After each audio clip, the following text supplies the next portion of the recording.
चौधरी ज़ुहैब अली खालिद की जिला जेहलम में अहम शख्सियात से मुलाकातें, ड्राइविंग लाइसेंस सिस्टम पर ब्रीफिंग भी हासिल की। जेहलम से डॉक्टर तसव्वुर हुसैन मिर्जा की रिपोर्ट के मुताबिक चौधरी फैसल अमीन, सदर जक्कर मेडिकल ट्रस्ट अस्पताल और vice chairman youth assembly for human rights जिला जेहलम के भतीजे चौधरी ज़ुहैब अली खालिद, जो इन दिनों बरतानिया से पाकिस्तान आए हुए हैं, उन्होंने आज चेयरमैन इंसानी हकूक़ की आलमी तंजीम youth assembly for human rights जिला जेहलम अब्दुल गफूर चौहान से खसूसी मुलाकात की।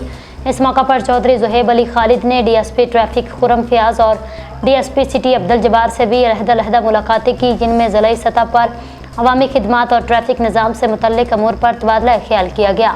मुलाकात में मीडिया नुमाइंदों शाहनवाज भी उनके हमरा मौजूद थे। मज़ीद बरां चौधरी ज़ुहैब अली खालिद को ट्रैफिक पुलिस के ड्राइविंग लाइसेंस दफ्तर का तफसीली दौरा भी करवाया गया, जहां उन्होंने सब इंस्पेक्टर आशिर सलीम गिल से मुलाकात की। सब इंस्पेक्टर आशिर सलीम ने मेहमानों को पाकिस्तान में ड्राइविंग लाइसेंस हासिल करने के मुकम्मल तरीक़ाकार से आगाह किया, जिसमें काउंटर के मराहिल, रजिस्ट्रेशन, मेडिकल, बायोमेट्रिक, थ्योरी और प्रैक्टिकल टेस्ट समेत तमाम अमूर की वजाहत की गई।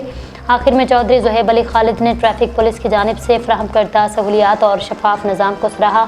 अपने ख्यालात का इजहार करते हुए कहा, पाकिस्तान में ड्राइविंग लाइसेंस सिस्टम को जदीद तकाज़ों से हम आहंग करना खुशाइंद अमल है।